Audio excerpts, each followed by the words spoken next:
Student, this is अभिषेक सिन्हा। इससे पहले वाले 2 वीडियो में हमने वैदिक सभ्यता को पढ़ाया और 2 वीडियो आप अगर अच्छे से देखेंगे तो ये मेरा तीसरा वीडियो है, तभी आपको वैदिक सभ्यता पे समझ में आएगा। वैदिक सभ्यता काफ़ी इंपॉर्टेंट चैप्टर है, यहाँ से काफ़ी सवाल निकल के आएँगे आपके गवर्नमेंट एग्ज़ाम में। ख़ासकर जो यूपीएससी, बीपीएससी का पेपर होता है, वहाँ पे तो ज़रूर 2-3 क्वेश्चन तो 1-2 क्वेश्चन तो पक्का आपको वैदिक सभ्यता से प्रीलिम्स में, मेंस के स्तर पे भी चले जाओगे तो वहाँ भी आपको ये स्टोरी टाइप वीडियो से हेल्प होगा। ये मेरा एफएम वीडियो सीरीज़ है और इस नए से सीरीज़ में आपका बहुत-बहुत स्वागत करते हैं हम। चलिए हम कल जो पढ़ाए थे वीडियो नंबर 2 में, तो उसके बाद से आगे बढ़ेंगे। हमने वैदिक सभ्यता देखा और ये देखा कि जो भी इसमें 4 संस्थाएँ हैं, 4 संस्था के द्वारा राजा को काफ़ी हेल्प मिल रहा था। इनमें से कौन-कौन सा संस्थाएँ बना कौन-कौन सा विभाग बनाए गए थे, जिससे जो राजा थे मतलब जिसको राजन कहा जाता था, चूँकि वैदिक सभ्यता में जो राजा थे वो बहुत पावरफुल नहीं हुआ करते थे, क्योंकि उनको एक सीमित पावर दिया गया था। ज एक्चुअली वो कबीलाई वाला जो क्षेत्र था एकदम छोटा-सा गाँव टाइप का, उस पे ही राजा शासन करते थे और उनमें बहुत चंद लोग ही रहते थे, बहुत ज़्यादा भीड़-भड़कम वाला पॉपुलेशन था नहीं शुरू में। और जो राजा होते थे, वो जनता के द्वारा ही चुन के गए थे और वो बेसिकली जनता उसको अपने मन से ही कुछ-कुछ टैक्स दे देती थी। राजा को टैक्स माँगने का अधिकार भी नहीं था, राजा को बहुत सीमित अधिकार था। राजा को लोग खुद जो अच्छा खासा व्यापार करके कमा लेते थे या फिर जो जीवन में खासकर खेती करके ही कमाते थे वैदिक सभ्यता में और पशु पालते थे, दूध-दही बेच के पैसा कमाते थे। तो इस आधार पे जो भी किसान भाई को जो ही बनता था वो राजा को एज़ ए गिफ्ट थोड़ा बहुत एज़ अपने गिफ्ट के माध्यम से या गिफ्ट कह लो या फिर कह लो कि राजा के पास जाकर के अपने मन से थोड़ा बहुत पैसा दे देते थे, ताकि राजा का भी पेट भरे और साथ ही साथ जो गरीब तबके के लोग हैं उस वक़्त समाज में, उसको भी राजा अपने तरफ से थोड़ा बहुत हेल्प कर दे। तो इस तरह का चीज़ें चल रही थी और राजा खुद डिसीज़न हर क्षेत्र में नहीं ले पाते थे, उसके लिए 4 संस्थाएँ बनाए गए थे। सभा, समिति, एक आपका गण था, है ना? ये 3-4 जो संस्थाएँ थे, विधत विधत जो संस्थाएँ थे, गण थे, सभा थे, समिति थे, ये चारों संस्थाएँ एक्चुअली राजा को हेल्प करने के लिए ही बनाई गई थी और इस प्रकार से समाज काफ़ी अच्छा से उस वक़्त चल रहा था, जिसमें कि जो 2 संस्थाएँ थी, जैसे आपका 2 संस्थाएँ ऐसा थी जिसमें पढ़े-लिखे विद्वान लोग ही शामिल हो पाते थे और 2 ऐसे संस्थाएँ थी जिसमें कंप्लीट रूप से हर एक वर्ग के लोग अगर पढ़े-लिखे हैं या नहीं हैं, तो भी शामिल हो जाते थे, जैसे समिति, है ना? दूसरा गण, तो ये जो 2 संस्थाएँ हैं, इसमें हर लोग शामिल होते थे। अच्छे से समझ में आ रहा है? अगर किसी भी प्रकार का डाउट हो, तो आप कमेंट बॉक्स में हमसे पूछ सकते हैं और इवेन अगर हमको बोलने में किसी भी प्रकार का मिस्टेक्स होता है, तो आप कमेंट में चीज़ों को लिखें, तो हम आगे जाके सुधार कर देंगे। यहाँ तक अच्छे से समझ में आ गया। अब हम देखेंगे जो वैदिक सभ्यता है, वो काफ़ी इम्पोर्टेंट इसलिए भी हो जाता है, क्योंकि यहाँ पे ना परिवार जो है, परिवार के जो लोग हैं, वो कंप्लीट रूप से पिता पे ही डिपेंड रहते थे, मतलब समाज पित्रात्मिक था। जैसे सिंधु घाटी सभ्यता वाला जो चैप्टर आप पढ़े थे, तो उसमें समाज जो था वो मातृसत्तात्मक था, है ना? लेकिन ये जो आपका वैदिक सभ्यता है, इसमें समाज पित्रात्मक है, मतलब पिता को ही मुख्य गार्जियन के रूप में देखा जाता है। जबकि सिंधु घाटी सभ्यता भी हम पढ़ाए थे इससे पहले वाले 2 वीडियो से पहले, वैदिक सभ्यता से पहले, तो वहाँ पे माता को ही सब कुछ माना जाता था। समझ रहे हैं ना? मतलब माता ही परिवार की सबसे मुख्य होती थी, लेकिन वैदिक सभ्यता में पिता को माना गया है सबसे मुख्य। वैदिक सभ्यता जब आप पढ़ोगे, वैदिक काल में पिता को ही परिवार का सबसे अहम अंग कहते हैं, कहा गया है, ठीक ना? यहाँ जॉइंट फैमिली का प्रचलन था वैदिक सभ्यता में, है ना? बहुत बड़े-बड़े मतलब कह लो कि जो घरों था, यहाँ प्रमाण मिले हैं, बड़े-बड़े घर का प्रमाण। इसलिए अनुमान लगाया जा रहा है कि जो वैदिक सभ्यता होगी, वहाँ पे जॉइंट फैमिली पक्का रहते होंगे, क्योंकि घर मिला एकदम रूम काफ़ी रूम, मतलब एक-एक घर में 10-10 रूम, 15-15 रूम ऐसे मिले हैं। तो लोग इतना बड़ा-बड़ा जो घर घर उतना वेल एक्कोमोडेट नहीं था, मतलब ऐसा नहीं था कि पूरा बड़ा-बड़ा बिल्डिंग बना हुआ था। लेकिन जो भी घर बने हुए थे वैदिक सभ्यता में, वो बहुत बड़े-बड़े घर होते थे। तो घर को देख के एक चीज़ लगाया जा रहा था कि जो घर होंगे वो कंप्लीट रूप से जॉइंट फैमिली के ही लोग रहते होंगे, क्योंकि इतना बड़ा ज़मीन में घेर के जो घर बनाया गया है, इतना सारा रूम जो बनाया गया है, तो उतना सारा रूम भाई माता-पिता, बच्चे ही तो नहीं उपयोग करेंगे, सब लोग, मतलब सब भाई लोग साथ में रहते थे। इस तरह से, मतलब भाई-भाई का घर, सबका चूल्हा एक ही जगह होता था। इस तरह से वैदिक सभ्यता में देखा गया है। कोई अनुमान नहीं लगाया गया है, सब कुछ देखा गया है। सब कुछ, जो भी साइट्स वगैरह थे वैदिक सभ्यता में, जो भी चीज़ें थे, सब कुछ देखा गया है। इसमें कोई ऐसा अनुमान लगाया गया नहीं है, ठीक है? और यहाँ पे स्त्री को काफ़ी इज़्ज़त भी दिया जाता था। सिंधु घाटी में स्त्री की स्थिति बहुत अच्छी तो थी, और धीरे-धीरे वैदिक सभ्यता में थोड़ा कम हुई है। सिंधु घाटी के तुलना में थोड़ा ही कम हुई है, बहुत ज़्यादा नहीं घटी है स्त्री की स्थिति। अगर मान लीजिए सिंधु घाटी में स्त्री को इज़्ज़त 100% दिया जाता था, तो वैदिक सभ्यता का जो समाज था, उसमें स्त्री को मतलब इज्जत 95% दिया जाता था, और 4-5% घट गया था, क्योंकि धीरे धीरे ना स्त्री का इज्जत घटा। ऐसा नहीं है कि एकाएक घट रहा था। घटते घटते घटते ना पूरा प्राचीन भारतीय इतिहास क्रॉस कर जाओ, और आप मध्यकालीन भारतीय इतिहास तक जब आप पहुंचोगे, तो वहां पर स्थिति काफी गिर जाती है, किसका? स्त्री का। और फिर इतना स्थिति गिर जाती है कि भाई स्त्री को घर से निकलने नहीं दिया जाता है। अधिकांश स्त्री को राजा लोग अपना दास बना लेते हैं। बहुत सारी स्थिति को अपने हरम में रखते हैं। और फिर स्त्री का स्थिति इतना खराब होता है मुगल सब के टाइम में कि स्त्री स्त्री को कोई भी डिसीजन लेने के लिए आगे नहीं बढ़ाया जाता है। और स्त्री एकदम पूरा घूंघटा, एकदम पूरा मुँह को झाँप के एकदम घर का काम ही सँभालती है।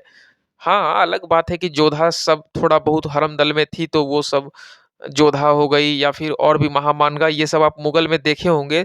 तो कुछ एक एग्ज़ाम्पल के तहत पूरा समाज को नहीं डिफाइन किया जा सकता। वो सब राजा परिवार की रानी महारानी लोग थी, तो उन लोगों से तुलना मत करिए मध्यकालीन इतिहास का। मध्यकालीन इतिहास का जो आम घर है, उसका स्थिति देखिए कि कितना खराब रहा है। आम घर की स्त्रियाँ को घर से बाहर निकलना भी बहुत बड़ा जुर्म हो जाता था। वो बस 4 दीवार के अंदर रहती थी, घर का सारा काम करती थी, बच्चे को सँभालती थी, और मोटा-मोटी अगर देखा जाए तो मध्यकालीन इतिहास का समाज इतना खराब था कि स्त्री को सिर्फ़ बच्चा पैदा कराने की मशीन ही माना जाता था। ऐसा कुछ हो गया था स्त्री का स्थिति। लेकिन बहुत अच्छा, भगवान को हम शुक्रिया अदा इसलिए करेंगे कि अब जो स्त्री की स्थिति हुआ है, वो बहुत बढ़िया हो गया है, और वैसा ही हो गया है जैसा सिंधु घाटी सभ्यता के समाज में हुआ करता था, वैसा ही हो गया है जैसा वैदिक सभ्यता के समाज में देखा जा रहा था। अब स्त्री की स्थिति काफ़ी अच्छी हो गई है। आप तो देखते हो, अगर आप स्त्री हो या फिर फीमेल हो, तो आप पायलट बन सकती हो। आपको जिस आप एस्ट्रोनॉट बन सकती हो, आप चाहो तो प्रधानमंत्री, राष्ट्रपति, जो आपका मन है वो बन सकती हो। हर फ़ील्ड में आपको छूट दे दिया गया। अगर आप भारत में रहते हो, तो अभी भारत की जो राष्ट्रपति कौन है? द्रौपदी मुर्मू है। आप खुद देखो कि वो आदिवासी आदिवासी स्त्री है, ठीक ना? और आदिवासी स्त्री हो करके भी उसको इतना बड़ा पद दिया गया। आपको पता होना चाहिए कि राष्ट्रपति is one of the most powerful post of India.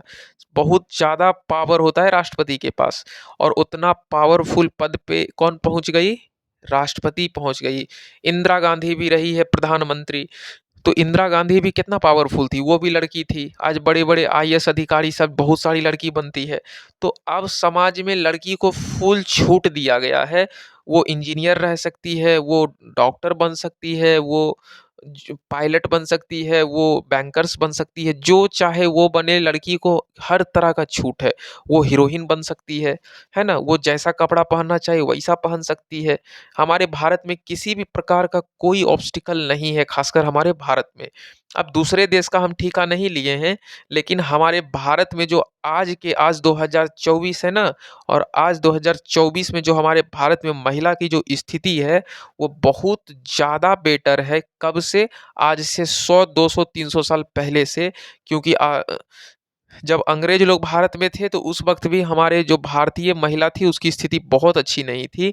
पिछले 40-50 साल से कह लो कि हमारे भारतीय जो महिला हैं उनकी स्थिति में बहुत ज़्यादा सुधार आया है और अब जाकर के हमारा समाज जो है एक अलग लेवल का सोच रख रहा है और स्त्री को भी पढ़ा रहा है। लड़की आप हर स्कूल जाओगे तो हर जगह लड़की लोग भी पढ़ रही है, लिख रही है, आगे बढ़ रही है ना? हर माँ-बाप लोग चाहता है कि मेरी बेटी भी पढ़ के आगे बढ़े, वो भी कुछ बने। मतलब अब समाज का थोड़ा-सा मानसिकता चेंज हो रहा है और भारत की अधिकांश जगह पे देखा जा रहा है कि बेटी पढ़ाओ आंदोलन, बेटी पढ़ाओ, बेटी बचाओ आंदोलन भी चलाया जा रहा है। तो अब जाकर के स्त्री की स्थिति बहुत ज़्यादा सुधर गई है और ग्राफ अब बढ़िया होते जा रहा है और आने वाले दिन में और भी उज्ज्वल भविष्य स्त्री के लिए देखा ही जाएगा। स्त्री का स्थिति अब कभी खराब नहीं होगा। लेकिन खराब तो हो चुका था ये मध्यकालीन इतिहास में, लेकिन प्राचीन इतिहास पढ़ोगे जैसे आप सिंधु घाटी पढ़ लो, आप ये क्या बोलते हैं वैदिक सभ्यता पढ़ लो, तो ये सब में स्त्री की स्थिति कितना ठीक है, मतलब खराब तो उतना नहीं है। यहाँ स्त्री की स्थिति अच्छी थी और डाउन होते स्त्री की स्थिति ज़मीन में घुस गई। फिर धीरे-धीरे स्त्री की स्थिति ठीक होने लगी तो अब जाकर देखो स्त्री की स्थिति ठीक हो गई है ना? इस तरह का कहानी हमारा वैदिक सभ्यता में देखा गया कि स्त्री की स्थिति कुछ ठीक थी, लेकिन बहुत ज़्यादा ठीक कौन था? सिंधु घाटी सभ्यता में सबसे ज़्यादा अच्छा था स्त्री का स्थिति, है ना? और मध्यकालीन में तो स्थिति काफ़ी गिर जाती है। चलिए अब देखते हैं, जो भी महिला थी, महिला को उपनयन संस्कार या वैदिक सभ्यता में मतलब शिक्षा प्राप्त करने की अधिकार तो थी। उपनयन संस्कार का मतलब क्या होता है? ये पहले आप बताओ। आपको लगता होगा सर उपनयन संस्कार का मतलब शिक्षा को प्राप्ति करने का संस्कार को ये उपनयन संस्कार कहते हैं, है ना? मतलब शिक्षा को प्राप्त करने का अधिकार। सबको देखिए एक बात बताते हैं, अभी से आप कुछ ही दिन मतलब 100 साल पहले ही चले जाओ, तो समाज में ऐसा था कि जो छोटे-छोटे दलित वर्ग के, आदिवासी वर्ग के जो लोग होते थे ना, जैसे हरिजन होते थे, है ना? तो वो लोगों को शिक्षा प्राप्त करने का अधिकार भी नहीं था। वो लोग में लोग सटते भी नहीं थे। मतलब उन लोगों को बड़ा-बड़ा पद पे जाने का कोई अधिकार नहीं था। लेकिन जब से हमारे भारत में संविधान बना, तो चाहे वो डोम रहे या फिर हरिजन रहे या फिर कितना भी छोटा जात क्यों ना रहे, अगर वो पढ़ लिख लेगा तो वो बड़े से बड़े पद पे पहुँच जाएगा। उनके लिए सरकार रिज़र्वेशन फैसिलिटी भी लाई है, ताकि वो जो रिज़र्वेशन के तहत उनका सीट वैकेंट जो है उसको उन लोगों के ही द्वारा फुलफ़िल किया जाए। तो अब तो ऐसा हो गया है कि जो एससी, एसटी के कास्ट वाले हैं, वो भी इतना पढ़ने लगे हैं कि जनरल से बहुत ज़्यादा नंबर इन लोगों का कम नहीं आता है। ऑलमोस्ट ठीक ही रहता है, ये लोग भी बहुत मेहनत करके अपना मार्क्स को बढ़ा लिए हैं। कट ऑफ अब एससी, एसटी का भी हाई जाता है। एससी, एसटी लो एससी, एसटी वाले बच्चे भी काफ़ी मेहनत कर रहे हैं, इसमें कोई डाउट नहीं है। तो महिलाएँ जो फीमेल हैं, उनके लिए भी रिज़र्वेशन रखा गया है। कोई भी सरकारी नौकरी है, तो 50% फीमेल, 50% मेल।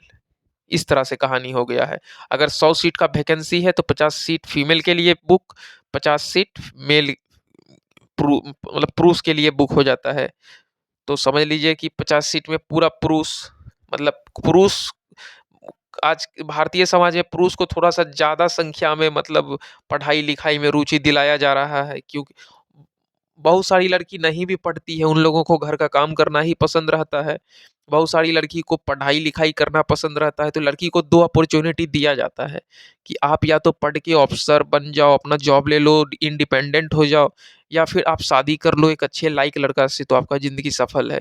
तो आज हमारे भारतीय समाज में ऐसा देखा जा रहा है, लेकिन लड़का के साथ ऐसा नहीं है। कोई लड़का जो है वो कोई नौकरी वाली लड़की से शादी नहीं कर सकता है। अगर वो कुछ बड़ा पद पे है तभी कर लेता है। नहीं तो अगर वो ऐसे मतलब कुछ नहीं कर रहा है तो उसको कोई पूछता भी नहीं है, नौकरी वाली लड़की उससे शादी नहीं करती है।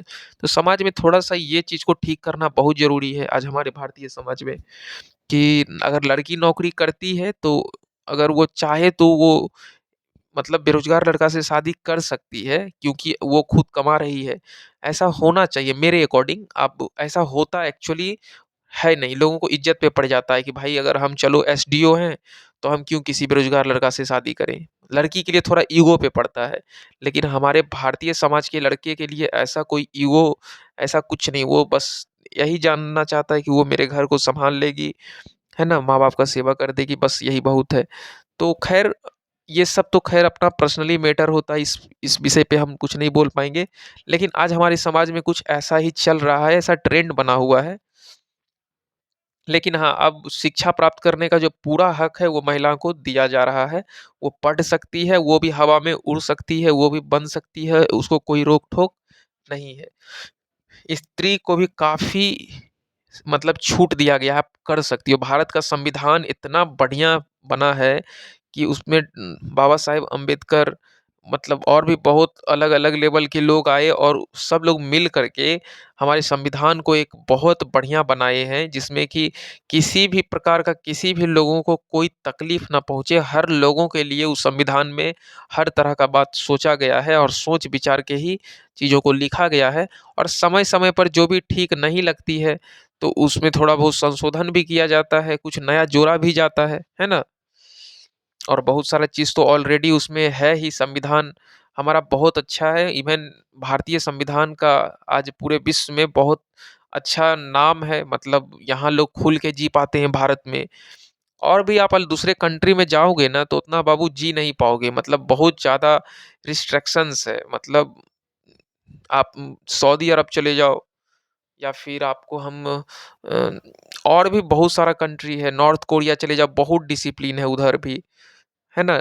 मतलब डेगे-डेग पे आपको एकदम सोच-सोच, समझ-समझ के चलना पड़ेगा, आप उड़ नहीं सकते हो हवा में। यहाँ भारत का सीमा के अंदर तो आप एकदम 2 बजे रात में भी दिल्ली में घूमोगे, 1 बजे रात में, 3 बजे रात में भी लड़कियाँ घूमेगी तो उन लोगों को मेट्रोपॉलिटन सिटी है, तो किसी भी प्रकार का कोई खतरा नहीं है। लेकिन हाँ, गाँव में अभी भी थोड़ा बहुत तो गुंडा-मवाली घूमते रहते हैं, तो उन लोगों से थोड़ा बच के चलना पड़ता है। क्योंकि यहाँ का ना वो एजुकेशन लेवल, शिक्षा दर बहुत कम है। तो जहाँ शिक्षा दर ही कम है तो वहाँ के लोगों को अच्छाई-खराबी का समझ क्या, वो तो हमेशा किसी वारदात को अंजाम दे देते हैं। तो ख़ैर ये सब चीज़ें अलग बात है। आपको वैदिक सभ्यता में समझ में आ ही गया कि जो महिलाएँ की स्थिति थी वो ठीक थी और उनको शिक्षा प्राप्त करने का अधिकार बिल्कुल था, है ना? और सभी समिति जो भी थी, तो समिति में स्त्री को बढ़-चढ़ के हिस्सा लेने का पूरा-पूरा अधिकार था, जितना भी समिति थी। उसमें स्त्री भी बढ़-चढ़ के हिस्सा लेती थी। कुछ विदेशी महिला का भी चर्चा आपका वैदिक सभ्यता में किया गया है। अब आप बोलोगे, "सर कैसा विदेशी महिला? कौन-सा थी विदेशी महिला?" तो उसमें आपका जैसे गर्गी, मैत्रेयनी, कल्याणी, ये सब जो विदेशी महिला का नाम है, गर्गी नाम है, मैत्रेयी, ये सब नाम है, कल्याणी नहीं था, शायद कत्यानी था। हम थोड़ा कन्फ्यूज़ कर रहे हैं, है ना? नाम में थोड़ा हम कन्फ्यूज़ हो ही जाते हैं क्योंकि इतना एक्स्ट्रा-एक्स्ट्रा चीज़ पढ़ते हैं, तो थोड़ा-सा मेरे साथ ऐसा प्रॉब्लम होता है।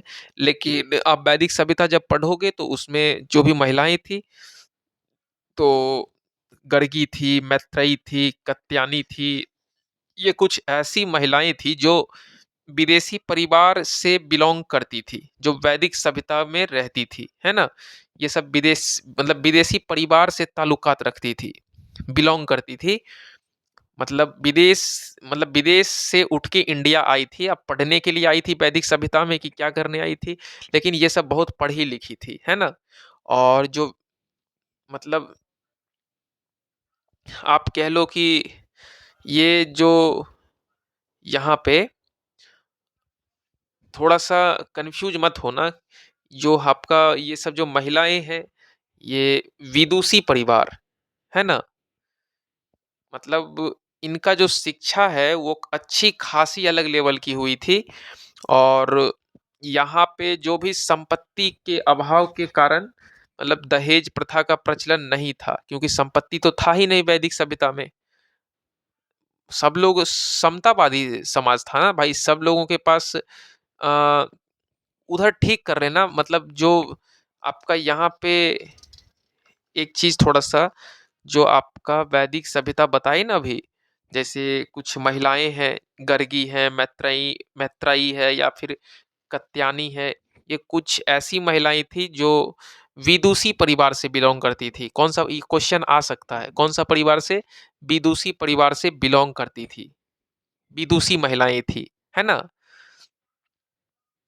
और ये सब इंडिया में रहती थी उस वक़्त और यहाँ पे इनकी शिक्षा जो थी बहुत अच्छी हुई थी, बहुत ज़्यादा अलग लेवल की पढ़ी-लिखी थी और कहा जाता है कि जो विदुषी महिलाएँ थी पढ़ी-लिखी, विद्वान, हर एक क्षेत्र में बहुत अच्छा ये परफ़ॉर्मेंस करती थी और इनका समाज में अच्छा इज़्ज़त भी था उस वक़्त और यहाँ पे जो भी संपत्ति था मतलब हर एक लोगों के पास कम ही था। तो जब संपत्ति हमारा वैदिक सभ्यता के समाज में कम था, तो दहेज प्रथा का प्रचलन बिल्कुल भी नहीं था। मतलब लड़की लोग आराम से किसी लड़का से शादी कर सकती थी, बिना पैसा दिए। बस लड़की और लड़का का रिश्ता होता था जुड़ा, उसमें पैसा बीच में बाधक नहीं बनते थे।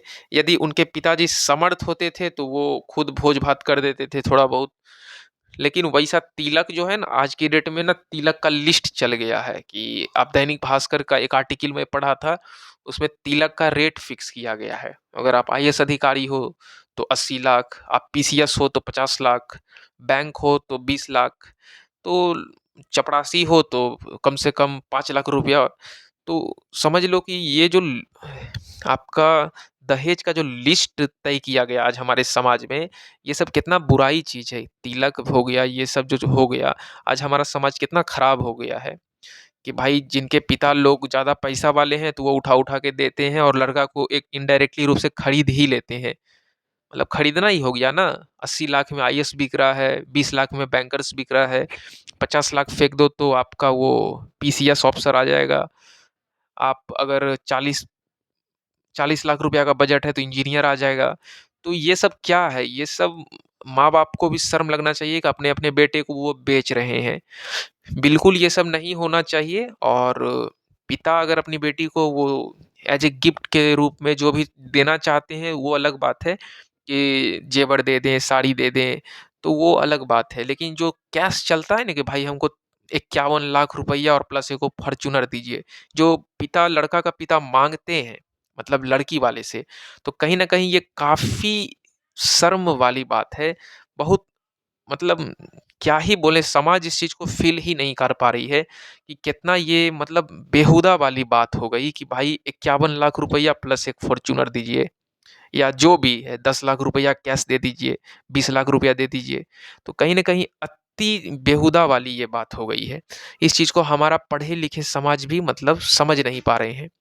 ख़ैर जो भी है इस विषय पे हम उतना डिस्कस नहीं करेंगे, लेकिन हमारा जो वैदिक सभ्यता का जो समाज था, वहाँ पे कोई तिलक, कोई विवाह करने घड़ी कुछ नहीं लिया जाता था। क्यों? क्योंकि समाज बिल्कुल समतावादी थी, लोग दे भी नहीं पाते क्योंकि आज की तरह पिता आज की लड़की का पिता आज की डेट में काफ़ी सक्सेसफुल है, बड़े-बड़े बिज़नेसमैन हैं, बड़े-बड़े अधिकारी हैं। तो चलो इतना पैसा कमाए हैं जीवन में तो तिलक ही कह के दे बेटी को दे देते हैं। आज हमारा समाज कुछ ऐसा है। लेकिन पहले ऐसा नहीं था, वैदिक सभ्यता का समाज समतावादी था। आज तो गरीब पिता चलो उसके पास नहीं है तो वो नहीं देता है, वो कहाँ से देगा? तो उनकी बेटी का शादी उस लेवल का ही लड़का से फ्री में हो जाता है आज की डेट में भी। लेकिन बहुत सारे पिता तिलक ले के खड़ा है, तो तिलक बोल के नहीं देना चाहिए, ये अच्छा बात नहीं है। आप गिफ्ट दे दीजिए, अगर आपके पास बहुत पैसा है, तो चलो हम अपनी बेटी को ये गिफ्ट देता ये गाड़ी दे देते हैं, वो दे देते हैं। तो मतलब बोल के नहीं देना चाहिए। हमको पर्सनली एक हमको अच्छा नहीं लगता बोल के देना। तो इस तरह का चीज़ें चल रही थी हमारे वैदिक सभ्यता के समाज में। तिलक-विलक कुछ नहीं, ऐसे फ्री में शादी। बाल विवाह का बात करें वैदिक सभ्यता के समाज में तो बाल विवाह का बिल्कुल प्रचलन नहीं था। मतलब ऐसा नहीं कि बच्चा लोगों का शादी कर दिया जाता था, जिसके कारण महिलाओं जो थी, उनकी स्थिति अच्छी थी। मतलब जब शादी-वादी नहीं होता था, तो महिलाएँ लोग पढ़ पाती थी अच्छे से और एक चीज़ याद रखो कि बाल विवाह अच्छा चीज़ बिल्कुल नहीं है क्योंकि बच्चा में शादी करके ना उनको बाँध दिया जाता है। वो हर एक क्षेत्र में किसी भी क्षेत्र में विकसित नहीं कर पाएँगे क्योंकि ये जो बंधन होता है, ये बाल विवाह उनका दिमाग को एक तरह से बाँध देता है कि चलो अब मेरा इसी लड़की के साथ हो गया शादी तो बस इतना तक ही दुनिया रह गया। वो आगे बढ़ नहीं पाएँगे। तो ये बाल विवाह बिल्कुल अच्छा चीज़ नहीं है। अगर लड़का को कुछ हो गया तो फिर लड़की विधवा हो गई बिन मतलब का ही। तो बहुत इस चीज़ पे बहुत मतलब अच्छा चीज़ नहीं है। ये बाल विवाह का प्रचलन बाद में आया।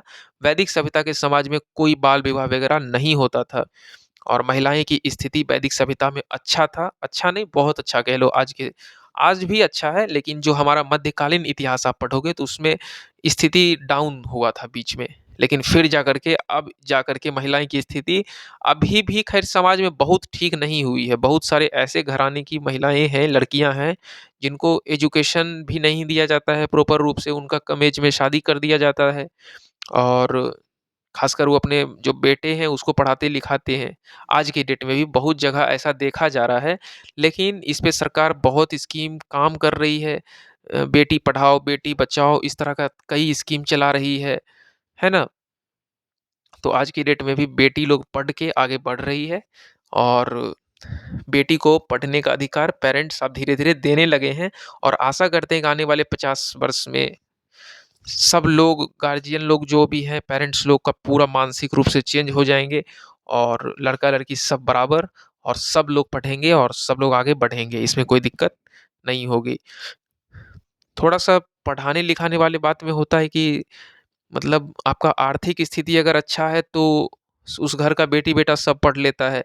स्थिति अच्छा नहीं है, अगर आपके घर का आर्थिक मतलब जो इनकम है आपके घर में का अगर कम आ रहा है, तो फिर लोग कोशिश करते हैं कि चलो किसी तरह बेटा को पढ़ा लेते हैं, बेटी को नहीं पढ़ाते हैं। तो इनकम इनकम पे भी डिपेंड करता है। लेकिन चलो ठीक है, अब हम आगे देखते हैं। कुछ ऐसा प्रथा देखेंगे, कुछ ऐसा प्रथा का प्रचलन देखेंगे, जो कि महिलाओं के जीवन को एकदम बेहतर बनाती है। ये सब वैदिक सभ्यता में देखने को बिल्कुल मिला है ना? जैसे वैदिक सभ्यता की जो महिलाएँ थी, वो पुनर्विवाह कर सकती थी। यदि उसके मान लीजिए पति हैं या फिर कुछ हो गया या फिर तो दूसरे से विवाह फिर कर सकती थी। मतलब पुनर्विवाह कर सकती थी या फिर तलाक हो गया, डाइवोर्स हो गया, तो वो दूसरा विवाह कर सकती थी। ऐसा प्रचलन था, मतलब समाज उसको रोकता-टोकता नहीं था, है ना? और नियोग प्रथा का भी प्रचलन था। अब आप बोलोगे सर नियोग प्रथा होता क्या है? तो एक्चुअली नियोग प्रथा का मतलब होता है कि जब पति की मृत्यु हो जाती है, तो महिलाएँ जो हैं वो देवर से शादी कर लेती है। इसी को क्या कहते हैं? नियोग प्रथा। तो इस तरह का प्रचलन हमारा वैदिक समाज में होता था और इस प्रकार से महिलाओं की स्थिति दिखाई जाती है, काफ़ी अच्छी थी और आप तो जाकर के अभी भी देख लो कि अभी भी महिलाएँ की स्थिति उतना अच्छी नहीं है, जितना हमारे वैदिक समाज में थी। वैदिक समाज में सभी महिलाएँ की स्थिति अच्छी थी। लेकिन अभी क्या है कि अभी जो पढ़े-लिखे उच्च व्यापारी या फिर पढ़े-लिखे अच्छे घर की घराने की लड़कियाँ हैं, उनको तो एजुकेशन का अधिकार दिया गया है, उनको हर तरह का मतलब फ्रीडम है। लेकिन अभी भी बहुत सारे ऐसे घर हैं जहाँ पे एजुकेशन नहीं है, जो रिमोट एरिया से हैं, गाँव हैं, तो वहाँ की लड़की को अभी भी पूर्ण रूप से वैसा अधिकार मिला नहीं है। वो बस घर का काम करती है और चारदीवारी के अंदर बंद रहती है और उनको घर से बाहर निकलने के लिए भी प्रतिबंध लगाया गया है उनके पेरेंट्स के द्वारा। तो ख़ैर वो अपना एनवायरनमेंट्स देख के ही उसको प्रतिबंध लगाए हैं, लेकिन एनवायरनमेंट बनता किनसे है? आखिर आखिर आप ही 10 लोग से ना, आप 10 लोग मिलके ही ना समाज को बना दिए। आप एक घर है, दूसरा घर, तीसरा घर, चौथा घर, यही 10-20 घर मिलके ना समाज बना है। तो लोगों का मानसिकता अभी भी भारत में ठीक होने में लगेगा टाइम, लेकिन आने वाले जो 40-50 साल के बाद देखा जाएगा तो समाज काफ़ी हद तक बहुत अच्छा हो जाएगा और आशा करते हैं कि जो समाज हमारा उभर के आ रहा है, वो ठीक वैसा ही हो जाएगा जैसा स्थिति हमारे वैदिक सभ्यता में था। वैदिक सभ्यता में महिला की स्थिति फिर भी बहुत अच्छा था। हर घर की महिलाएँ को ठीक-ठाक इज़्ज़त, सम्मान, रिस्पेक्ट, फ्रीडम सब कुछ मिल जाता था। एजुकेशन का भी अधिकार था, तो वो लोग एजुकेशन भी लेती थी। इस प्रकार से महिलाएँ की स्थिति काफ़ी अच्छी थी। समाज में दोनों प्रकार के भोजन किया जाता था। अब आप बोलोगे सर 2 प्रकार का भोजन क्या? तो एक वेज होता था और दूसरा नॉन-वेज होता था। मतलब दूध, दही, साग, सब्ज़ी भी लोग दबा के खाते थे। साथ ही साथ मांस मछली का भी भोग करते थे, मांस मछली को भी खाते थे। खाना ही चाहिए, आप देखिए है क्या कि भाई आप तो मतलब वेजिटेरियन हैं तब तो सही है। लेकिन यदि मांस मछली खा रहे हैं, तो ख़ैर ये प्रथाएँ तो शुरू से ही चलती आ रही है। अब ऐसा नहीं है कि अब जो मांसाहार लोग हैं वो शाकाहारी हो जाएँगे। क्योंकि अब साइंटिफिक रूप से देखा जाए तो आपके बॉडी के लिए एक बैलेंस डाइट करने में मांस मछली का भी एक अहम रोल होता है। तो खा सकते हो, इसमें कोई दिक्कत नहीं है। वैदिक सभ्यता के भी लोग खाते थे। अब अपना-अपना वो व्यक्तित्व है कि खाना है कि नहीं खाना है, इसमें किसी प्रकार का प्रतिबंध नहीं है ना? अब आपको लगता है कि खाना चाहिए तो आप खाओ, आपको लगता है नहीं खाना चाहिए मांस-मछली तो मत खाओ। क्योंकि हमारे बोलने, हमारे पढ़ाने, हमारे रोकने से तो लोग रुकेंगे नहीं ना, ये बात है। तो आपका अपना ये पर्सनल व्यक्तित्व है, आपको अगर लगता है नहीं सही है, खाना चाहिए तो खाओ। अब अभी भी ऐसा ही है, बहुत लोग ऐसे हैं कि बहुत लोगों को लगता है मांस खाना चाहिए तो खा रहे हैं, बहुत लोगों को लगता है नहीं ये सब सही चीज़ नहीं है, उनको लगता है ये गलत कर्म है तो नहीं खाते हैं, डिपेंड आप पे करता है। मनोरंजन के लिए जो वैदिक समाज में देखा जाए तो पासे का खेल खेला जाता था और नृत्य कला पे भी थोड़ा-सा जोर डाला गया कि लोग डांस-वांस करके भी बहुत खुश रह लेते थे। थोड़ा बहुत घोड़सवारी भी कर लेते थे। ये सब भी मुख्य कंप्लीट रूप से मनोरंजन का एक बहुत बड़ा कह लो साधन था कि घुड़सवारी वगैरह करके लोग मनो मनोरंजन कर लेते थे, है ना? घुड़सवारी तो कह लो मुख्य रूप से ये एकदम मनोरंजन का मुख्य रूप से बहुत बड़ा साधन था घुड़सवारी। न नृत्य कला मतलब डांस-वांस हो गया, है ना? पासे का खेल, ये सब जो भी चीज़ है इससे लोग अपना मनोरंजन करते थे। अब हम वैदिक काल की आर्थिक व्यवस्था को थोड़ा-सा देखेंगे और हम समझने का प्रयास करेंगे कि वैदिक सभ्यता में आर्थिक व्यवस्था क्या था, है ना? उस वक़्त तक लोगों का मुख्य पेशा जो था वो पशुपालन ही था। मतलब पशुपालन जो पशु-वशु पालता था गाय, भैंस, बकरी, तो लोगों को लगता था चलो भाई ये ठीक-ठाक पैसा वाला है, ये दूध भी बेच लेता है, मटन भी बेच लेता है, चिकन है तो चिकन भी बेच लेता है, तो इसके पास पैसा ठीक-ठाक होगा। यहाँ तक अच्छे समझ में आ गया? तो पशुपालन ही मुख्य पेशा हुआ करता था और यहाँ सबसे जो पूजनीय पशु था खासकर वैदिक सभ्यता में चूँकि हिंदू लोग ही रहते थे सिर्फ़, तो गाय को एकदम माता ही मानते थे। गाय सबसे ज़्यादा पूजनीय पशु के रूप में देखा गया वैदिक समाज में। गाय को एकदम रोटी खिलाया जाता था। है ना? मतलब मुस्लिम लोग थे नहीं जो गाय को काट के खाएँगे, ऐसा कुछ नहीं था।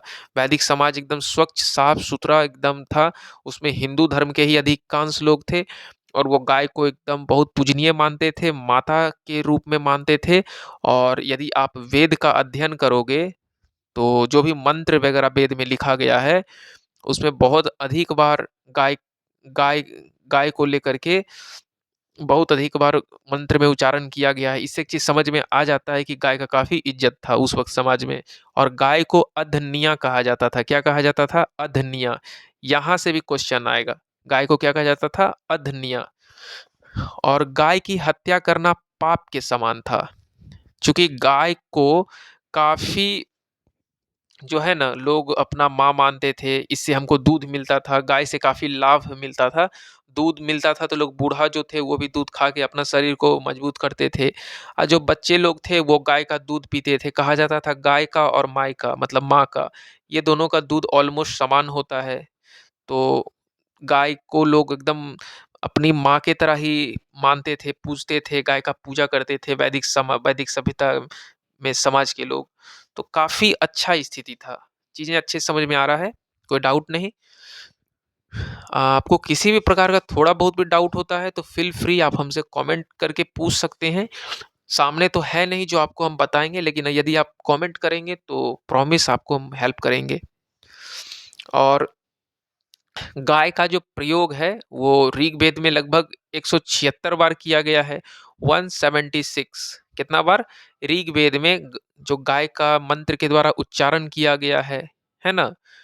ऋग्वेद आप पढ़ोगे तो उसमें बहुत सारा श्लोक लिखा हुआ है, तो लगभग 176 बार इसका जो मंत्र में उपयोग देखा गया है, 176 बार किया गया है। इसीलिए कहा जाता है उस वक़्त गाय का जो महत्व था वो काफ़ी था। मतलब महत्व काफ़ी ज़्यादा था, मतलब गाय को महत्वपूर्ण पशु के रूप में देखा गया है। और यदि इसके अलावा देखोगे तो घोड़ा भी महत्वपूर्ण पशु के रूप में घोड़ा को भी देखा जाता था। और क्योंकि रथ वगैरह जो था वो सब घोड़ा से ही चलता था और रथ में सेना वगैरह सब बैठते थे। कभी-कभी रथ बनाया गया तो उसपे राजा वगैरह भी सवार लेते थे, युद्ध वगैरह के मैदान में जाते थे। तो रथ में घोड़ा बहुत इम्पोर्टेंट था।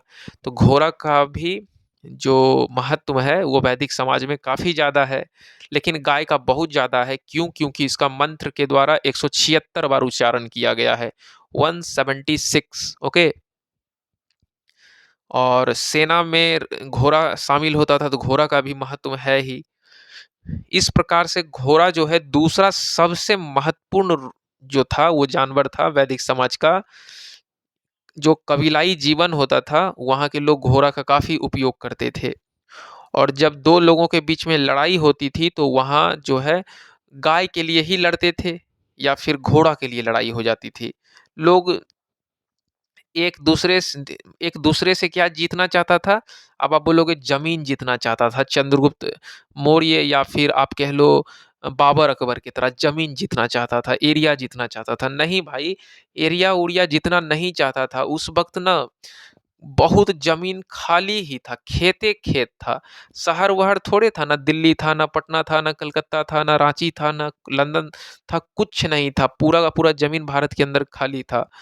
और मैदान ही मैदान अधिकतर था, तो लोग ज़मीन का वैल्यू कम देते थे। और गाय जो जानवर है ये चूँकि ये दूध देती है, तो इसका वैल्यू ज़्यादा था। और पॉपुलेशन कम था उस वक़्त वैदिक समाज सभ्यता के समाज में, तो लोग ज़मीन लेके खेती करना भी नहीं चाहता था। अगर अधिक खेती कर लेगा तो फिर उससे भी कोई फ़ायदा-वायदा होने वाला है नहीं, बिकेगा भी नहीं। और वर्ल्ड का भी पॉपुलेशन कम था, तो मतलब जो खेती ख़ासकर था वो थोड़ा-सा डाउन ही था। मतलब मुख्य अगर देखा जाए अमीर बनने का तरीका तो पशु पालो, अपना दूध, दही, मिठाई जो भी है उससे बना के बेचो। तो या फिर आप जानवर पालो, घोड़ा पाल लो, है ना? ये सब का वैल्यू होता था। ये मतलब जो थोड़ा बहुत पैसा वाले बनते थे तो वो घोड़ा खरीदते थे और घूमते थे उससे इधर-उधर। तो थोड़ा-सा लोग व्यापारी लोगों को अगर देखा जाए तो वो घोड़ा वगैरह वो सब रखते थे। तो पशु सबसे इम्पोर्टेंट था। ठीक है? यहाँ तक आपको अच्छे से समझ में आ गया? युद्ध वगैरह में लड़ाई भी होती थी तो घोड़ा जाता था साथ में सैनिक के। और लड़ाई खासकर होती किस चीज के लिए? तो खासकर गाय के लिए होती थी अधिकांश लड़ाई, गाय को जीतने के लिए, है ना? सब लोगों का इच्छा होता था कि भाई इसके यहाँ से 10 गाय 20 गाय जो भी है सब युद्ध करके छीन लें। चूंकि उस वक्त जमीन की महत्व बहुत कम थी, भूमि के लिए कोई भी लड़ाई होती नहीं थी, क्योंकि उस वक्त भूमि का जो खासकर चारागाह के रूप में उपयोग किया जाता था, गाय को चराने के रूप में। तो इतना भूमि था कि एकदम बहुत मतलब कह लो कि पर्याप्त भूमि था। और कृषि जो था इस वक़्त तक मतलब जो भी कृषि था, उतना ज़्यादा इस्तेमाल में नहीं किया जाता था कृषि को, है ना? सिर्फ़ गेहूँ और जौ की कृषि की जाती थी। आज की तरह चना, राहर, लेंटिल्स या फिर भिंडी, आलू, बैंगन, सीम, ये मतलब इतना सब्जी की खोज हो गई अभी तक समाज में।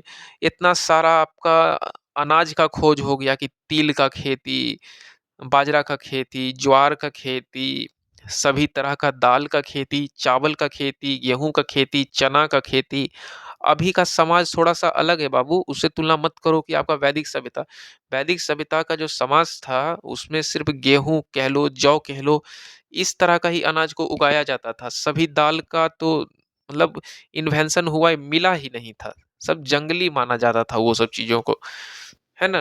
धीरे-धीरे ना जाकर के लोग खेती में जब इंटरेस्ट जगाने लगे तो अलग-अलग तरह का अनाज मिल गया, है ना? सोयाबीन मिल गया तो लोग सब कुछ का खेती करने लगे। तो अब का बात अलग है, लोग सरसों वगैरह भी काफ़ी बाद में मिला तो लोग सरसों वगैरह का भी खेती करने लगे। लेकिन पहले गेहूँ और जौ का खासकर खेती किया जाता था। और कृषि के लिए उतना लोग जान देते भी नहीं थे, क्योंकि चावल का भी खोज वैसा हुआ हुआ नहीं था उतना। मतलब चावल तो ख़ैर सिंधु घाटी सभ्यता में देखा गया है कि कुछ साइट्स हैं ऐसे, जैसे कोल्डी हवा, है ना? या फिर रंगपुर देख लो आपका, तो उधर चावल का भूसी मिला था, कोल्डी हवा में चावल मिला था। तो ये सब साक्ष्य आपको सिंधु घाटी सभ्यता के चैप्टर में मिलेगा पढ़ने को। लेकिन वैसा लोग चावल को चाव से खाते भी नहीं थे और वैसा खेती वगैरह में इंटरेस्ट नहीं दिखाते थे। खासकर पशु-वशु भी पालते थे और उससे ही अपना जीवन यापन कर लेते थे, दूध रोटी खा कर के, है ना? हरी पत्तियाँ या फिर जो थोड़ा बहुत सब्जियाँ हैं, टहनी हैं, ये सब खा पी के लोग अपना जीवन बिता लेते थे वैदिक समाज में। ना ज़्यादा पैसा कमाने का टेंशन था, ना कुछ। मतलब टेंशन फ्री लोग थे। पढ़ते लिखते थे वेद को और आराम से बहुत सारा उपनिषद था, ये सब बहुत सारा चीज़ था। तो अपना पढ़ाई-लिखाई, धार्मिक चीज़ों में मन लगाते थे, एक्स्ट्रा कुछ नहीं। और ऋग्वेद में कृषि को लेकर के मात्र 24 मंत्र की जाप है, मात्र 24 मंत्र। तो समझ लो कि 24 मंत्र की जाप है ऋग्वेद में, जबकि गाय का 176। तो यहाँ से तुलना लगा लो कि कृषि की स्थिति कितना कम थी पशु के तुलना में, है ना? अब देखते हैं वैदिक जो सभ्यता है उसमें उपयोग, मतलब उपयोग नहीं, उद्योग। जो वैदिक समाज है आपका, वैदिक सभ्यता है, उसमें उद्योग की कितनी महत्व थी। तो चूंकि उस वक्त तक खेती कम होता था, जब भैया खेती ही कम होगा तो इंडस्ट्री कहाँ से डेवलप करेगा? ये तो स्वाभाविक है ना कि अगर आपका खेती ही कम किया जाएगा तो इंडस्ट्री भी जो खाने पीने का सामान बनाती है वो कहाँ से बना पाएगी? आप खेती करके रुई बनाओगे नहीं तो भाई कपड़ा नहीं बनेगा, आप खेती करके आटा बनाओगे नहीं तो बिस्कुट नहीं बनेगा, आप खेती करके भुट्टा बनाओगे नहीं तो कुरकुरे नहीं बनेगा। तो खेती पे ही आपका इंडस्ट्री चल रहा है बाबू, समझ में आ रहा है? जो आपका इंडस्ट्री है वो कंप्लीट किस पे डिपेंड है? खेती पे ही। खेती प्राइमरी सेक्टर है, इंडस्ट्री सेकेंडरी सेक्टर है। तो अगर आप इकोनॉमिक्स पढ़े होंगे क्लास 9-10 में, तो उसमें साफ-साफ लिखा हुआ है कि जो आपका प्राइमरी सेक्टर है, वो जो है उसी के वजह से सेकेंडरी सेक्टर चल रहा है। सेकेंडरी सेक्टर कंप्लीटली डिपेंड है किस पे? प्राइमरी सेक्टर पे, है ना? और बहुत हद तक स्मॉल स्केल इंडस्ट्री पाई जाती थी वैदिक समाज में। मतलब जो भी लोग वेद पढ़ के थोड़ा बहुत तो यहाँ से भी समझ में आ रहा है, थोड़ा बहुत तो ना पूरा तात्विक खुदाई करके भी पता लगाया गया है कि जो वैदिक समाज था उसमें इंडस्ट्री वगैरह होता था, लेकिन स्मॉल स्केल इंडस्ट्री होता था, बहुत बड़ा इंडस्ट्री होता ही नहीं था। अब आप बोलोगे सर स्मॉल स्केल में क्या सब होता था? तो बढ़ई वाला जो काम है ना? लकड़ी वकड़ी का थोड़ा बहुत पलंग टेबुल कुर्सी बनाना लकड़ी से, रथ बनाने का काम लकड़ी से, इस तरह का इंडस्ट्री होता था, स्मॉल स्केल इंडस्ट्री टाइप का। और इस वक्त बहुमूल्य जो धातु था उसे खोजा भी नहीं गया था, इसलिए जो भी धातु था, धातु से जुड़े हुए कुछ उपयोग बहुत ही सीमित स्तर पर देखे गए हैं वैदिक सभ्यता में। मतलब ऐसा नहीं कि बहुत ज्यादा धातु देखा जा रहा है, अधिकांश लोग लकड़ी का ही उपयोग कर लेते थे। हाँ, किसी भी तरह में लकड़ी का ही कुर्सी बनाते थे, ऐसा नहीं कि लोहा का कुर्सी, चांदी का कुर्सी, ये सब कुछ नहीं था, लकड़ी से ही काम चला लेते थे। धातु का जो उपयोग है बहुत ही सीमित देखा गया, बहुत कम, उतना ज्यादा कुछ नहीं है ना। मतलब भाई मेटल से बनाना आम बात थोड़े है, उसके लिए अच्छा इंडस्ट्री चाहिए। अगर उससे ग्लास भी बनाओगे या फिर उससे थाली भी बनाओगे तो वो हाथ से थोड़े बन जाएगा, उसके लिए इंडस्ट्री चाहिए बढ़िया। तो वैसा समाज डेवलप था ही नहीं आपका वैदिक सभ्यता में। यहाँ तक अच्छे से समझ में आ गया? उद्योग बहुत ही सीमित थे, है ना? और मतलब थोड़ा बहुत जो लकड़ी वकड़ी से काम होता था। ठीक है, यहाँ तक अच्छे से समझ में आ गया? और एक चीज इस बिंदु पे भी देखो कि जो धातु था, धातु के रूप में उपयोग काफी कम किया जाता था, मतलब बहुत ही सीमित। जबकि जो लोहा था, लोहा का प्रयोग उत्तर वैदिक काल जब आप पढ़ोगे तो उत्तर वैदिक काल में लोहा का प्रयोग थोड़ा देखने को मिलता है। और उस लोहे का प्रयोग जो है खास तौर पर मतलब भारत में एक अलग लेवल का क्रांति लाती है। जैसे ही लोहा का इन्वेंशन हुआ ना, तो वैदिक समाज के उत्तर वैदिक काल जब आप पढ़ोगे तो उस जब लोहा का प्रयोग आ गया तो लोग मतलब थोड़ा सा ना क्रांति लाया किस चीज में? खेती में। क्यों? क्योंकि लोहा से बना दिया गया हल, है ना? और हल से आराम से खेती किया जाता था। और भी लोहा का बहुत सारा चीज बनाया गया। और थोड़ा जब लोहा सब आ गया तो उद्योग भी बढ़ने लगा काफ़ी, है ना? और वैदिक सभ्यता में व्यापार एक जो है वो कबीला में एक कबीले से दूसरे कबीले में सामान बना-बना के बेचा जाता था। दूसरे कबीला का भी सामान तीसरे कबीला में बेचा जाता था। तो इस प्रकार से सब आपस में इंटरडिपेंडेंट थे, एक दूसरे कबीले पे, है ना? इस कबीले का सामान उस कबीले में बेचे जाना, उस कबीले का सामान उस कबीले में बेचे जाने, इस इस तरह का चीज़ों चल रहा था आपका वैदिक समाज में। संसाधन की काफ़ी कमी थी, इंडस्ट्री भी एकदम स्मॉल स्केल था। लेकिन जब लोहा का खोज हुआ थोड़ा बहुत, तो लोहा का प्रयोग ना भारत में एक क्रांति लाया। मतलब उससे काफ़ी इक्विपमेंट्स बनाए गए लोहा से, काफ़ी कह लो आप औजार कह लो, खुरपी, छेनी, हथौड़ी, ऐसा-ऐसा चीज़ बना कि समाज को पलट के धर दिया फिर। समाज पीछे मुड़ के देखा नहीं और समाज आगे ही बढ़ते जा रहा था। और आप यहाँ पे देखोगे कि जो स्मॉल स्केल इंडस्ट्री था, वो एक कबीले से दूसरे कबीले से बिज़नेस करता था और वो भी अपना माल इससे को देता था, वो भी बेचता था। यहाँ तक अच्छे से समझ में आ गया। आ गया ना? किसी भी प्रकार का डाउट हो आप हमसे पूछ सकते हो, है ना? कमेंट करके। लेकिन व्यापार जो है वो खासकर जो वैदिक सभ्यता देखा जाए, तो ये माइंड में मत लाना कि सिंधु घाटी की तरह हमारा भारत जो है वैदिक सभ्यता में दूसरे देश के साथ व्यापार करता था। ऐसा बिल्कुल नहीं, इसका कोई प्रमाण भी नहीं मिला है चूँकि बाबू संसाधन ही बहुत कम थी। तो दूसरे देशों के साथ व्यापार कैसे करेगा वैदिक सभ्यता में? गाँव घर था ना, एक कबीले से दूसरे कबीले में कर लेता था, यही बहुत बड़ी बात है। दूसरे देश-वेश के साथ कोई व्यापार नहीं करता था, ये सब सिंधु घाटी सभ्यता में ही मिलेगा क्योंकि उस वक़्त का समाज कंप्लीट रूप से नगरीय सभ्यता था और नगरीय सभ्यता थोड़ा-सा विकसित होता है बहुत ज़्यादा, खासकर ग्रामीण सभ्यता की तुलना में। तो उससे तुलना ना ही करो तो अच्छा है, ये ग्रामीण सभ्यता था और ग्रामीण क्या क्या कितना डेवलप ही हो जाएगा, जो कंप्लीट रूप से दूसरे देश के साथ व्यापार करेगा, ऐसा बिल्कुल नहीं था। आपका वैदिक सभ्यता के समाज में बिल्कुल ऐसा नहीं था। बहुत ही सीमित संसाधन था, बहुत ही सीमित आधार पे व्यापार संचालित किया जाता था और यहाँ पे मुद्रा का प्रयोग बिल्कुल नहीं किया जाता था, चूँकि भारत में वैदिक सभ्यता के समाज में किसी भी प्रकार का पैसा, सिक्का, मुद्रा ये सब का प्रयोग नहीं किया जाता था। लगभग 600 बीसी जब आएगा ना 600 बीसी के आसपास सिक्का वगैरह, मुद्रा वगैरह आ गया। मतलब आपका उत्तर वैदिक काल का जब अंत होने लगा, तब जाकर के सिक्का वगैरह समाज में दिखने लगा एक्सचेंज ऑफ गुड्स के लिए, पैसा वगैरह, मुद्रा वगैरह आ गया लगभग 600 बीसी के अंत में। उससे पहले तो सिक्का ये सब चलता ही नहीं था। तो आप बोलोगे सर सामान लोग कैसे खरीदते थे? है ना? आपके मन में ये डाउट तो होगा ही।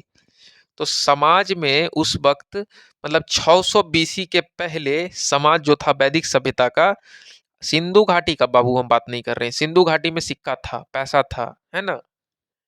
उसमें श्रृंगी पशु का भी अंकन था। सिंधु घाटी के जो सिक्का था ना, वो आप पढ़े होंगे पिछले चैप्टर में, तो उसमें हम बताए थे। तो उसका बात अलग है। लेकिन वो बाबू शहरी सभ्यता था, नगरीय सभ्यता था, वो उसका तुलना था ही नहीं इससे। वो काफ़ी डेवलप था। क्या करोगे भगवान का मर्जी नहीं था, नहीं तो हमारा भारत बहुत आगे रहता। किसी कारणवश सिंधु घाटी सभ्यता ध्वस्त हो गया, कम खत्म हो गया, नहीं तो अभी तो बहुत डेवलप रहता। अगर वो समाज अभी तक टिक जाता ना, तब तो कुछ जोड़े जार नहीं था समझ लो। लेकिन सिंधु घाटी का समाज पता नहीं किसी कारण से ध्वस्त हो गया, खत्म हो गया। जब खत्म हुआ तो 200 साल के बाद फिर एक नया सभ्यता जन्म लिया जिसका नाम था वैदिक सभ्यता और ये कंप्लीट ग्रामीण सभ्यता था। और आपको तो पता होना चाहिए कि ग्रामीण सभ्यता को डेवलप करने में बहुत समय लगता है, ये तुरंत डेवलप नहीं होता है ना? धीरे-धीरे, धीरे-धीरे जाकर के अब जाकर के भारत में कई अलग-अलग बड़ा-बड़ा शहर बसा है। लगभग समझ लो कि लगभग 3000 साढ़े 3000 साल के बाद, है ना? अब जाकर के डेवलप हो रहा है धीरे-धीरे समाज। तो सोचो कितना दिन लग जाता है समाज को डेवलप होने में, धीरे-धीरे करके ना सब कुछ होता है, एकाएक कुछ नहीं होता है।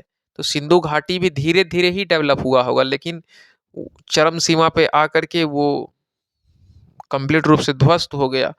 अब ध्वस्त होने का कारण तो हमको भी पता नहीं है एग्जैक्ट रूप से, लेकिन भारत के बड़े-बड़े विद्वान आते हैं, वो सबका अपना-अपना मत है। किसी ने कहे बाढ़ से, कोई कहते हैं भूकंप आ गया होगा, कोई कहते हैं कि यहाँ का मौसम परिवर्तन हुआ होगा तो लोग मर गए। तो अपना-अपना मत है, लेकिन विश्वास नहीं कर सकते बाबू, क्योंकि वो भी इंसान ही है ना जो बोल रहे हैं, अब किसी आधार पे बोलते हैं। अब क्या हुआ होगा, नहीं हुआ होगा, हमको भी अच्छे से पता नहीं है। लेकिन वैदिक सभ्यता का जो समाज है वो धीरे-धीरे विकसित करना स्टार्ट ही हुआ था। यहाँ पे देखते हो कबीला बना, कबीला में ज़्यादा घर थोड़ी होता है, 10-15 घर होता है और फिर 10-15 घर से धीरे-धीरे और बड़ा गाँव हुआ, धीरे-धीरे पॉपुलेशन बढ़ा, तो और बड़ा हो गया, बढ़ते-बढ़ते ना बड़ा गाँव हो गया, बड़ा गाँव से शहर बनने लगा, 1 शहर से 2 शहर बनने लगा, 2 शहर से 3 शहर, फिर धीरे-धीरे महाजनपद आते हैं, अलग-अलग जगह पॉपुलेशन इतना बढ़ने लगता है कि अलग-अलग जगह अपना-अपना स्वतंत्र राज हो जाता है ना? जैसे आपका पाटलिपुत्र, वज्जी, वाराणसी, भारत के अलग-अलग जगह अलग-अलग 16 महाजनपद टोटल पनपने लगते हैं क्षेत्र। तो ख़ैर आप तो जाकर के आपका समाज तो बहुत आगे है। यहाँ तक अच्छे समझ में आ गया। सिक्का-विक्का यूज़ होता था ही नहीं वैदिक समाज में। तो आप बोलोगे क्या होता था? तो विनिमय प्रणाली को चलाया जाता था, विनिमय व्यवस्था को संचालित किया जाता था। इसको कहते हैं बार्टर सिस्टम। अब आप बोलोगे सर बार्टर सिस्टम क्या होता है? तो एक वस्तु को दो और दूसरा वस्तु को ले लो। जैसे हम मेरे घर में हुआ है गेहूँ, तो हम गेहूँ दे दिए 2 किलो, उसके घर में प्याज हुआ है तो 4 किलो प्याज ले लिए। है ना? गेहूँ मान लो थोड़ा सस्ता चीज़ है तो 10 किलो गेहूँ दिए तो 2 किलो प्याज मिला। हमको आलू चाहिए तो उसको गेहूँ दे दिए तो हमको आलू मिल गया। मान लो किसी के यहाँ खाली आलूए का खेती होता था, तो आलू दे दिया तो उसको 2 लीटर दूध मिल गया। किसी के यहाँ खाली दूधे हो रहा है, तो वो दूध दे दिया तो उसको मिल गया अपना गेहूँ मिल गया 1 किलो, है ना? सामान के बदले में समान। किसी को लेकिन ये चीज़ें काफ़ी दिक्कत देने लगती है आगे आकर के। क्योंकि अब मेरे पास चावल मान लो गेहूँ है लेकिन अगला को ज़रूरत है ही नहीं है गेहूँ का, तो वो हमको कैसे दूध देगा, है ना? और हमारा बच्चा भूखा एकदम पागल होने लगता था, छटपटाने लगता था। दूध वाला गेहूँ लेवे नहीं करता था और मेरे पास सिर्फ़ गेहूँ ही था। तो हमको भी बहुत दिक्कत होता था ना कि हम बहुत गल अलग-अलग कबीला में जाके ढूँढते थे, कोई ऐसा दूध वाला मिल जाए जिसको गेहूँ का ज़रूरत हो, तो उसको हम गेहूँ दे देंगे, वो हमको फिर दूध देगा। तो दिक्कत आने लगी ये बार्टर सिस्टम में, तब जाकर के लगभग 600 बीसी तक में सिक्का का निर्माण हो गया, मुद्रा बन गया। तो मुद्रा आने के बाद लोग मेहनत करने लगे, खेत में तो उसको मुद्रा मिलता था, पैसा मिलता था, है ना? दूध बेचते थे तो उससे भी पैसा मिलता था। तो पैसा से चीज़ों को खरीदना थोड़ा-सा अच्छा हो गया, आसान हो गया, है ना? जो बार्टर सिस्टम था, ये व्यवस्था बहुत दिन तक टिका नहीं और क्योंकि थोड़ा-सा टफ व्यवस्था हो जाता है। अब कहाँ से खोजने जाएँ कि हम गेहूँ ले लेके घरे-घर ढूँढने जाएँ कि किसके पास दूध है, किसके पास दूध है, टमाटर चाहिए तो किसको गेहूँ दे दें। अब टमाटर है उसके पास मान लो अगला के पास, लेकिन उसको गेहूँ नहीं चाहिए तो क्यों लेगा तुम्हारा गेहूँ? जब वो गेहूँ लेगा नहीं तो तुमको टमाटर भी नहीं देगा, तो दिक्कत होती थी। अब हम देखेंगे धार्मिक जीवन को वैदिक सभ्यता का, जो वैदिक समाज है उसका थोड़ा बहुत धार्मिक जीवन को देखते हैं और उससे हम थोड़ा बहुत अंदाज़ा लगाएँगे कि कैसा जीवन हुआ करता था। पूर्व वैदिक काल का थोड़ा-सा धार्मिक जीवन पे फ़ोकस डालेंगे, यहाँ से भी क्वेश्चन निकल के आते हैं। जो पूर्व वैदिक काल थे, उसके लोग थोड़ा-सा प्रकृति पूजा करते थे, बहुत ज़्यादा पूजा करते थे प्रकृति का और देव जो जो देवी-देवता थे, तो देवता को बहुत पूजते थे। किसको? देवता को। जिनका संबंध प्रकृति के साथ होता था। जो भी देवता को पूछा पूजा जाता था, उनका संबंध किनसे होता था? प्रकृति के साथ होता था। ये 2 जो थे मतलब कह लो कि सबसे जो भी देवता का पूजा होता था ना, उसमें सबसे ज़्यादा अगर होता था तो इंद्र का होता था। किनका होता था? इंद्र का। इंद्र देवता का सबसे ज़्यादा पूजा किया जाता था। और वैदिक सभ्यता में जो भी वेद लिखी गई थी, ऋग्वेद, तो उसमें सबसे ज़्यादा किसका वर्णन है? इंद्र देवता का सबसे ज़्यादा बार मंत्र में वर्णन किया गया है ना? वैदिक सभ्यता धार्मिक प्रधान सभ्यता था, मतलब धर्म तो था ही, इसमें कोई दिक्कत है ही नहीं। क्योंकि लोग प्रकृति को भी पूजते थे, साथ ही साथ अलग-अलग देवता को भी पूजते थे। प्रकृति को भी पूजते थे, साथ ही साथ अलग-अलग देवता को भी पूजा जाता था। हालाँकि कुछ देवताओं के नाम मिले हैं, तो वो नाम भी बहुत इम्पोर्टेंट हो जाता है ना? और वो अलग-अलग श्रेणी के देवता बँटे हुए हैं, वो अलग-अलग क्षेत्र के देवता हैं। कुछ देवता को अंतरिक्ष का ज्ञाता भी कहा जाता था, है ना? कुछ देवता को पृथ्वी का देवता भी कहा जाता था। कुछ ऐसे देवता थे जिसको आकाश का देवता कहा जाता था, आकाश के देवता के रूप में देखा गया। कुछ ऐसे देवता थे जो कह लो आप मतलब जिस तरह का वो देवता कार्य करते थे, वो उनको उस तरह का ही नाम दे दिया जाता था। मतलब अलग-अलग देवता थे समाज में।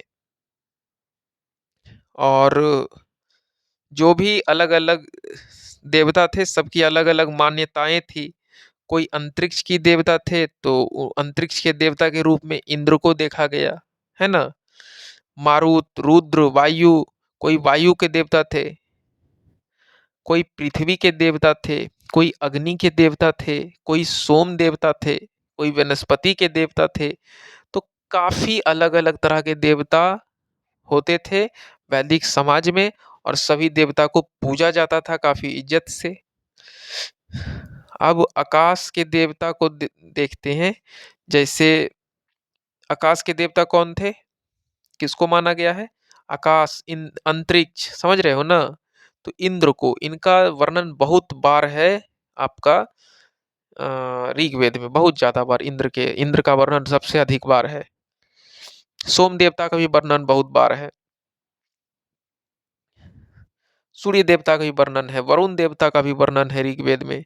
ये सबको एकदम देवता माना जाता था। कृषि देवता माना गया है ना? और ये एक सविता है, तो सविता देवता भी देखा गया है। विष्णु देवता, बहुत देवता है बाबू, कितना का नाम ले, बहुत सारा देवता है। आपका वैदिक सभ्यता को जब पढ़ोगे तो उसमें बहुत सारा देवता का नाम आएंगे। लेकिन जो बाबू क्वेश्चन आएगा वही ना हम बताएंगे। तो सबसे ज्यादा जो देवता की सूची मिली है, सबसे ज्यादा अगर किसी देवता को देखा गया है, तो वो आकाश के देवता या फिर कह लो अंतरिक्ष के देवता, तो उनका नाम क्या है? इंद्र है ना? इन सभी देवताओं में सबसे प्रमुख देवता के रूप में इंद्र को ही मानी जाती है। इंद्र को पुरंदर कहा गया है, यानी किला तोड़ने वाला। क्या कहा गया है? पुरंदर, किला को तोड़ने वाला। किसको कहा गया है? इंद्र को कहा गया है। इंद्र जो है, इंद्र किस को बहुत ज्यादा शक्तिशाली माना जाता था। आप रामायण देखे होंगे तो उसमें इंद्रजीत था, कितना शक्तिशाली था। तो उसी प्रकार से याद रख लो कि इंद्र सबसे शक्तिशाली देवता था।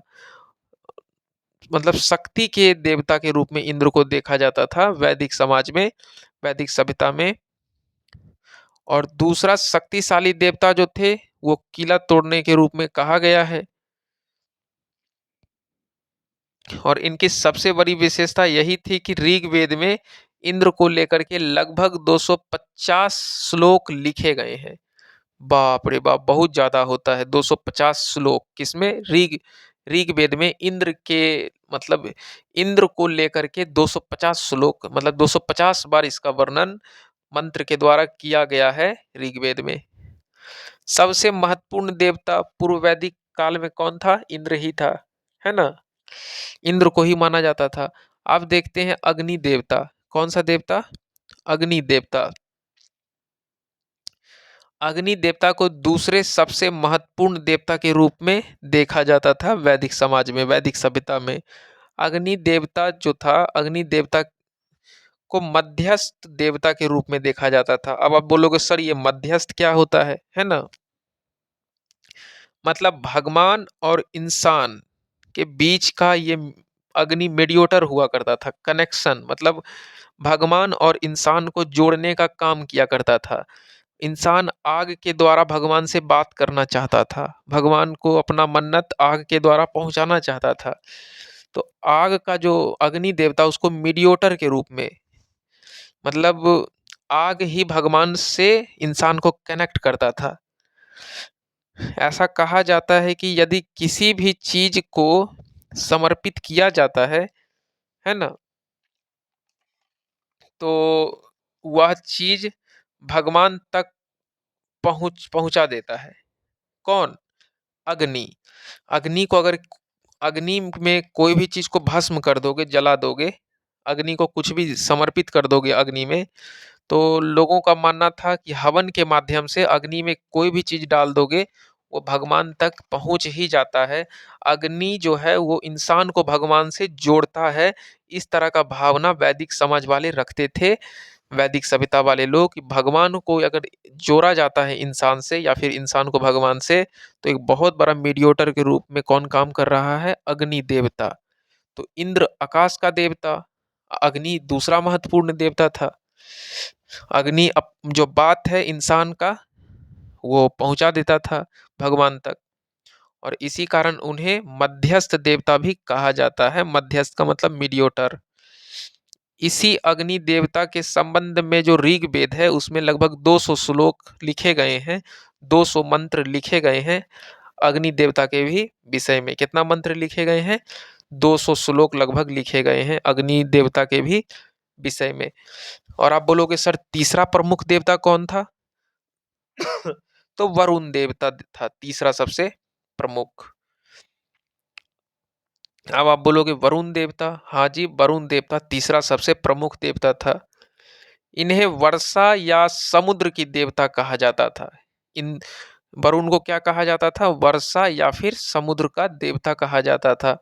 हालांकि कुछ अन्य देवी देवताओं की भी बात की गई है, जैसे सविता, है ना, देवी सविता, इसकी भी चर्चाएं ऋग्वेद में एकदम है।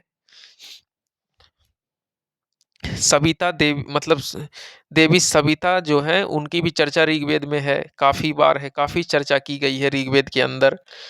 ये चमकते हुए सूर्य की देवी थी।